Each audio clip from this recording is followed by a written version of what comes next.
Chapter 13. Acceptance. Man's perceptions are not bounded by organs of perception. He perceives more than sense, though ever so acute, can discover. William Blake. However much you seem to be living in a material world, you are actually living in a world of imagination.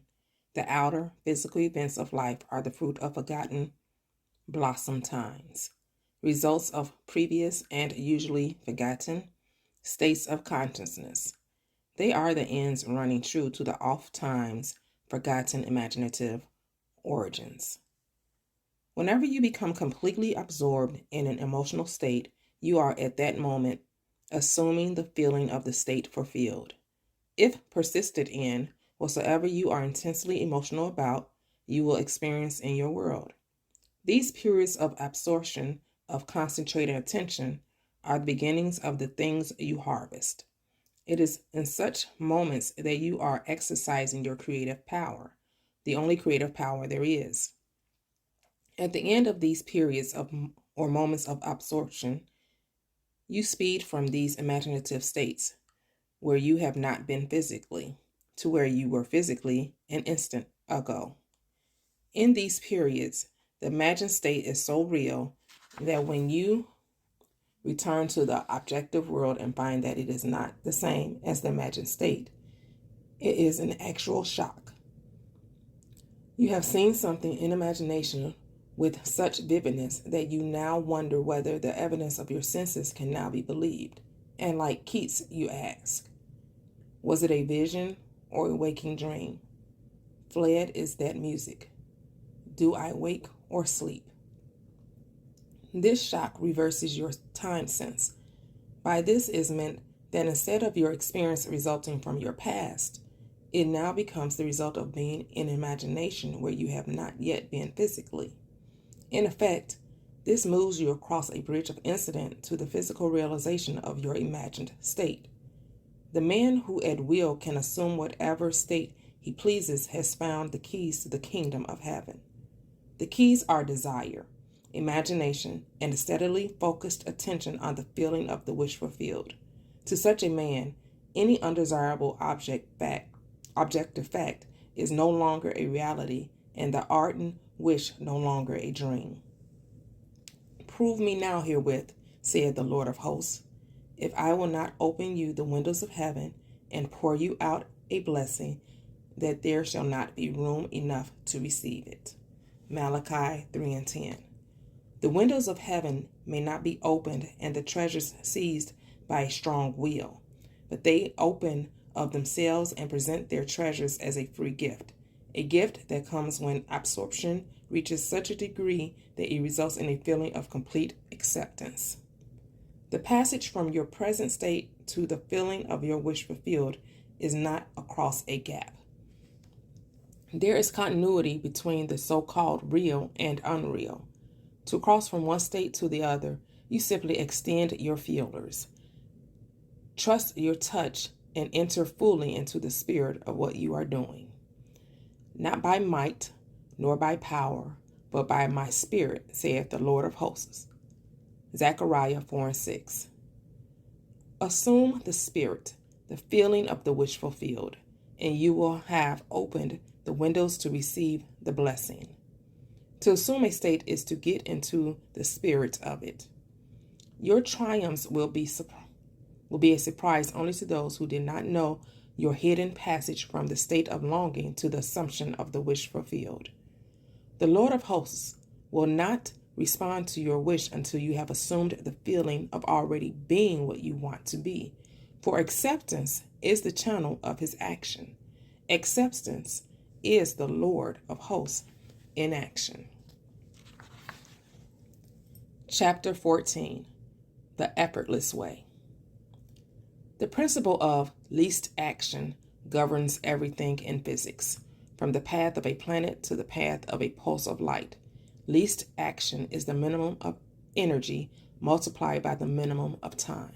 Therefore, in moving from your present state to the state desired, you must use the minimum of energy and take the shortest possible time. Your journey from one state of consciousness to another is a psychological one. So, to make the journey, you must employ the psychological equivalent of least action, and the psychological equivalent is mere assumption. The day you fully realize the power of assumption, you discover that it works in complete conformity with this principle. It works by means of attention minus effort. Thus, with least action through an assumption, you hurry without haste and reach your goal without effort. Because creation is finished, what you desire already exists. It is excluded from view because you can see only the contents of your own consciousness. It is the function of an assumption to call back the excluded view and to restore full vision. It is not the world, but your assumptions that change. An assumption brings the invisible into sight. It is nothing more nor less than seeing with the eye of God, i.e., imagination. For the Lord seeth not as a man seeth, for man looketh on the outward appearance, but the Lord looketh on the heart. 1 Samuel 16:7. The heart is the primary organ of sense, hence the first cause of experience. When you look on the heart, you are looking at your assumptions. Assumptions determine your experience. Watch your assumption with all diligence, for out of it are the issues of life. Assumptions have the power of objective realization. Every event in the visible world is the result of an assumption or idea in the unseen world. The present moment is all important, for it is only in the present moment that our assumptions can be controlled. The future must become the present in your mind if you would wisely operate the law of assumption. The future becomes the present when you imagine that you already are what you will be when your assumption is fulfilled. Be still, least action, and know that you are that which you desire to be. The end of longing should be being. Translate your dream into being. Perpetual construction of future states without the consciousness of already being them, that is, picturing your desire without actually assuming the feeling of the wish fulfilled, is the fallacy and mirage of mankind. It is simply futile daydreaming. Chapter 15. The Crown of the Mysteries. The assumption of the wish fulfilled is the ship that carries you over the unknown seas to fulfillment of your dream. The assumption is everything. Realization is subconscious and effortless. Assume a virtue if you have it not. William Shakespeare, Hamlet. Act on the assumption that you already possess that which you sought. Blessed is she that believed, for there shall be a performance of those things which were told her from the Lord. Luke 1:45. As the Immaculate Conception is the foundation of the Christian mysteries, so the Assumption is their crown. Psychologically, the Immaculate Conception means the birth of an idea in your own consciousness, unaided by another. For instance, when you have a specific wish or hunger or longing, it is an Immaculate Conception in the sense that no physical person or thing present in your mind. It is self-conceived. Every man is the Mary of the Immaculate Conception, and birth to his idea must give. The Assumption is the crown of the mysteries because it is the highest use of consciousness. When in imagination you assume the feeling of the wish fulfilled, you are mentally lifted up to a higher level. When through your persistence, this assumption becomes actual fact, you automatically find yourself on a higher level. That is, you have achieved your desire. In your objective world, your assumption guides all your conscious and subconscious movements towards its suggested end so inevitably that it actually dictates the events. The drama of life is a psychological one, and the whole of it is written and produced by your assumptions. Learn the art of assumption, for only in this way can you create your own happiness. Chapter 16, Personal Impotence. Self-surrender is essential, and by that is meant the confession of personal impotence. I can of my own self do nothing. John 5:30. Since creation is finished, it is impossible to force anything into being. The example of magnetism previously given is a good illustration. You cannot make magnetism. It can only be displayed. You cannot make the law of magnetism. If you want to build a magnet, you can do so only by conforming to the law of magnetism. In other words, you surrender yourself or yield to the law. In like manner, when you use the faculty of assumption, you are conforming to a law just as real as the law of governing magnetism. You can neither create nor change the law of assumption. It is in this respect that you are impotent. You can only yield or conform. And since all of your experiences are the result of your assumptions, consciously or unconsciously, the value of consciously using the power of assumption surely must be obvious. Willingly identify yourself with that which you most desire, knowing that it will find expression through you. Yield to the feeling of the wish fulfilled and be consumed as its victim. Then rise as the prophet of the law of assumption. Chapter 17, All Things Are Possible. It is of great significance that the truth of the principles outlined in this book have been proven time and again by the personal experiences of the author. Throughout the past 25 years, he has applied these principles and proved them successful in innumerable instances. He attributes to an unwavering assumption of his wish already being fulfilled every success that he has achieved. He was confident that by these fixed assumptions, his desires were predestined to be fulfilled. Time and again, he assumed the feeling of his wish fulfilled and continued in his assumption until that which he desired was completely realized. Live your life in the sublime spirit of confidence and determination.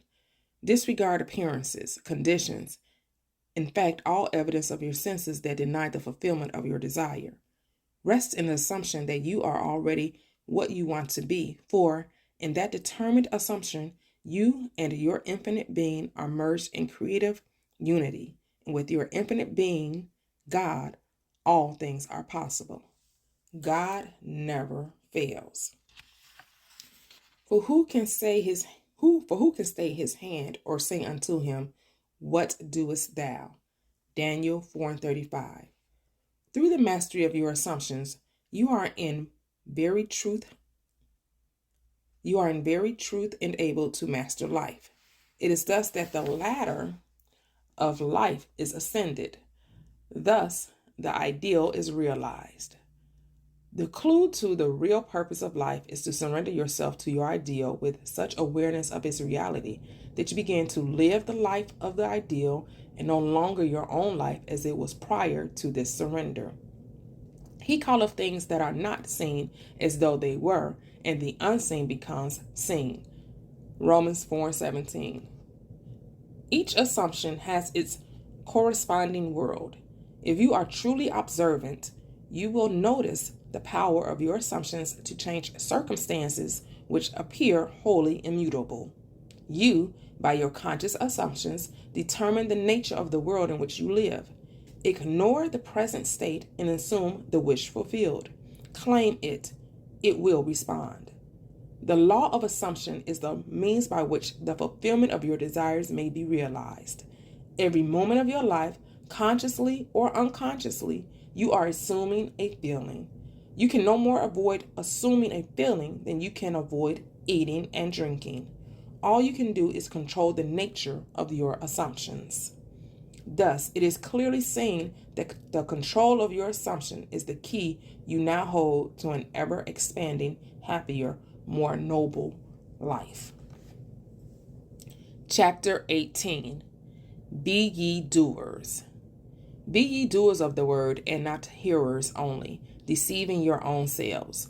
For if any be a hearer of the word, and not a doer, he is like unto a man beholding his natural face in a glass, and goeth his way, and straightway forgetteth what manner of man he was. But whoso looketh into the perfect law of liberty, and continue therein, he, being not a forgetful hearer, but a doer of the work, this man shall be blessed in his deed. James 1:22 through 25. The word in this quotation means idea, concept, or desire. You deceive yourself by hearing only when you expect your desire to be fulfilled through mere wishful thinking. Your desire is what you want to be, and looking at yourself in a glass is seeing yourself in imagination as that person. Forgetting what manner of man you are is failing to persist in your assumption. The perfect law of liberty is the law which makes possible liberation from limitation. That is, the law of assumption. To continue in the perfect law of liberty is to persist in the assumption that your desire is already fulfilled. You are not a forgetful hearer when you keep the feeling of your wish fulfilled constantly alive in your consciousness.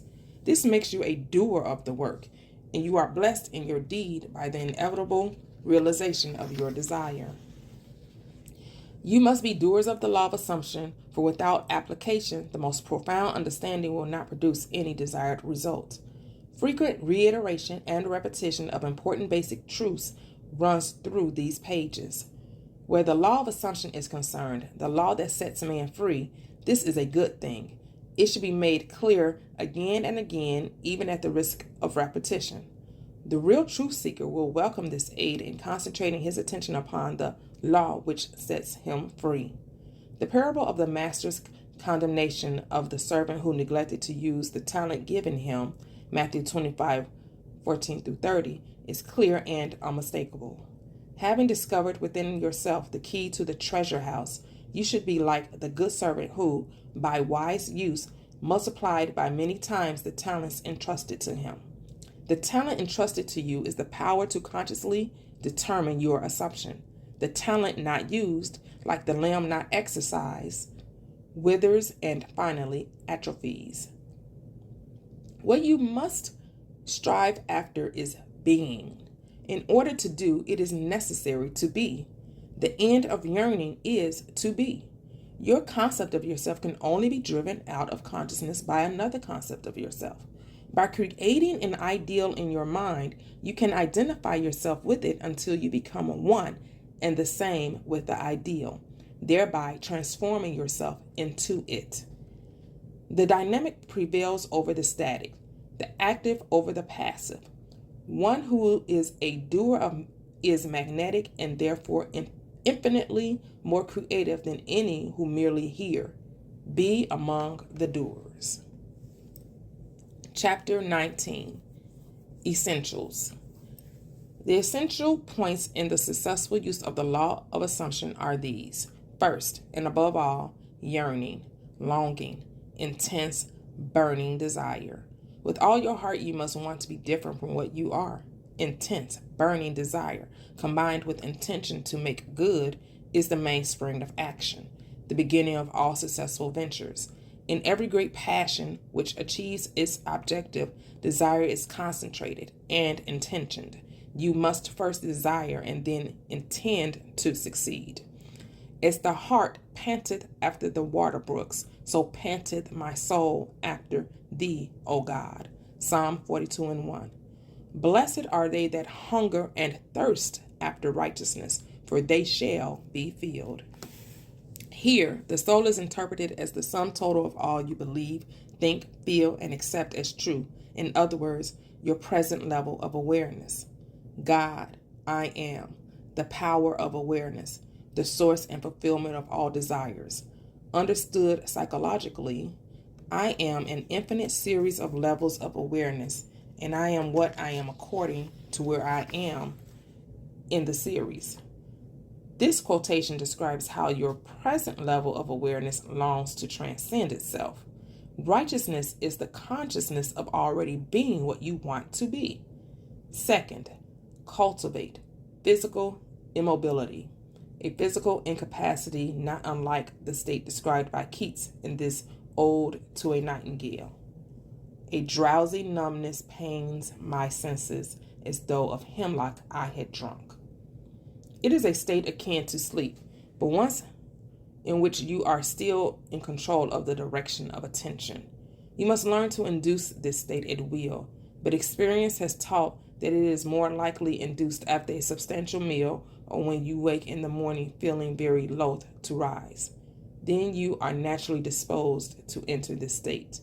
The value of physical immobility shows itself in the accumulation of mental force, which absolute stillness brings with it. It increases your power of concentration. Be still and know that I am God. Psalm 46:10. In fact, the greater energies of the mind seldom break forth save when the body is stilled and the door of the senses closed to the objective world. The third and last thing to do is to experience in your imagination what you would experience in reality had you achieved your goal. You must gain it in imagination first, for imagination is the very door to reality of that which you seek.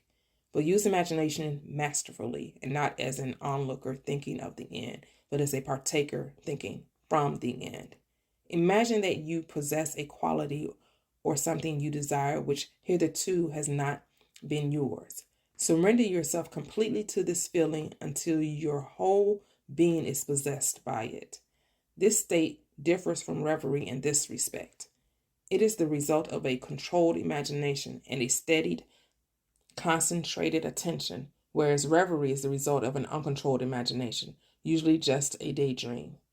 In the controlled state, a minimum of effort suffices to keep your consciousness filled with the feeling of the wish fulfilled. The physical and mental immobility of this state is a powerful aid to a voluntary attention and a major factor of minimal effort. The application of these 3 points, desire, physical immobility, the assumption of the wish already fulfilled, is the way to atonement or union with your objective. The first point is thinking of the end with intention to realize it. The third point is thinking from the end with the feeling of accomplishment. The secret of thinking from the end is to enjoy being it. The minute you make it pleasurable and imagine that you are it, you start thinking from the end. One of the most prevalent misunderstandings is that this law works only for those having a devout or a religious objective. This is a fallacy. It works just as impersonally as the law of electricity works. It can be used for greedy, selfish purposes as well as noble ones, but it should always be borne in mind that ignoble thoughts and actions inevitably result in unhappy consequences. Chapter 20. Righteousness. In the preceding chapter, righteousness was defined as the consciousness of already being what you want to be. This is the true psychological meaning and obviously does not refer to adherence to moral codes, civil law, or religious concepts. You cannot attach too much importance to being righteous. In fact, the entire Bible is permeated with admonition and exhortations on this subject. Break off thy sins by righteousness, Daniel 4:27. My righteousness I hold fast, and will not let it go. My heart shall not reproach me so long as I live, Job 27:6. My righteousness shall answer for me in time to come, Genesis 30:33. Very often the words sin and righteousness are used in the same quotation. This is logical contrast of opposites and becomes enormously significant in the light of the psychological meaning of righteousness and the psychological meaning of sin. Sin means to miss the mark, not to attain your desire, not to be the person you want to be is sinning. Righteousness is the consciousness of already being what you want to be. It is a changeless educative law that affects must follow causes. Only by righteousness can you be saved from sinning.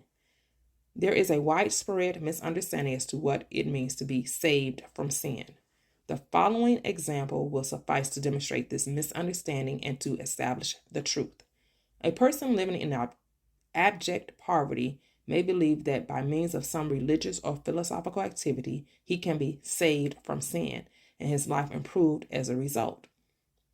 If, however, he continues to live in the same state of poverty, it is obvious that what he believed was not the truth, and in fact, he was not saved. On the other hand, he can be saved by righteousness. The successful use of the law of assumption would have the inevitable result of an actual change in his life. He would no longer live in poverty. He would no longer miss the mark. He would be saved from sin. Except your righteousness shall exceed the righteousness of the scribes and the Pharisees, ye shall in no wise enter into the kingdom of heaven. Matthew 5:20. Scribes and Pharisees means those who are influenced and governed by their outer appearances, the rules and customs of the society in which they live, the vain desire to be thought well of by other men. Unless this state of mind is exceeded, your life will be one of limitation, of failure to attain your desires, of missing the mark, of sin. This righteousness is exceeded by true righteousness, which is always the consciousness of already being that which you want to be. One of the greatest pitfalls in attempting to use the law of assumption is focusing your attention on things, on a new home, a better job, a bigger bank balance. This is not the righteousness without which you die in your sins. Righteousness is not the thing itself. It is the consciousness, the feeling of already being the person you want to be, of already having the thing you desire. Seek ye first the kingdom of God and his righteousness, and all these things shall be added unto you. Matthew 6:33. The kingdom, entire creation of God, your I am, is within you. Righteousness is the awareness that you already possess it all.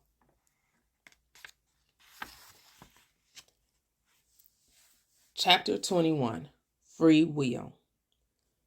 The question is often asked, what should be done between the assumption of the wish fulfilled and its realization?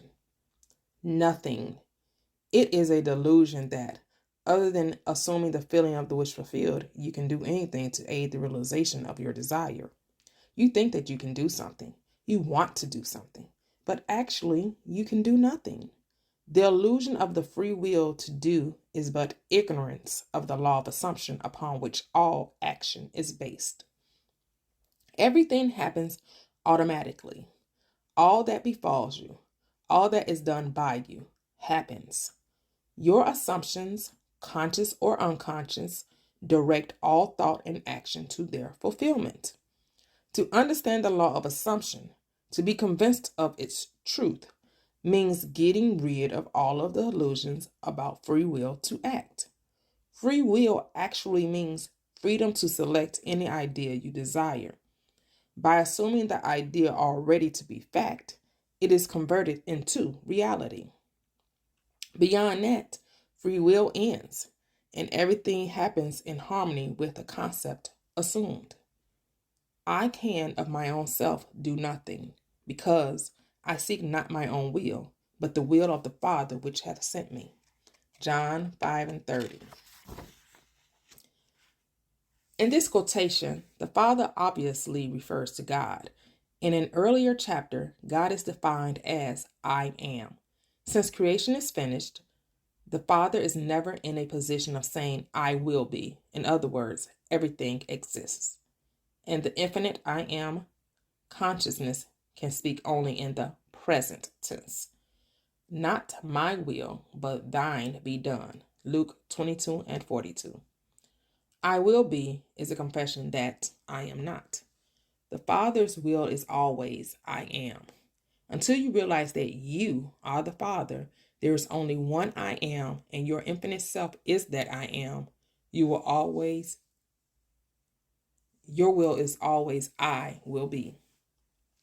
In the law of assumption, your consciousness of being is the Father's will.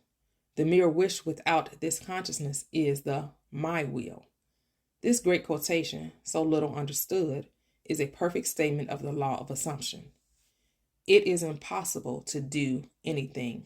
You must be in order to do. If you had a different concept of yourself, everything will be different. You are what you are, so everything is as it is. The events which you observe are determined by the concept you have of yourself. If you change your concept of yourself, the events ahead of you in time are altered, but thus altered, they form again a deterministic sequence starting from the moment of this changed concept.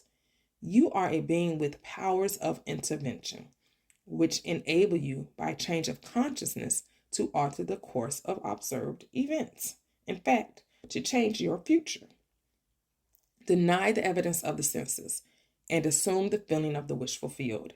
Inasmuch as your assumption is creative and forms an atmosphere, your assumption, if it be a noble one, increases your assurance and helps you to reach a higher level of being. If, on the other hand, your assumption be an unlovely one, it hinders you and makes you downward way swifter. It makes your downward way swifter.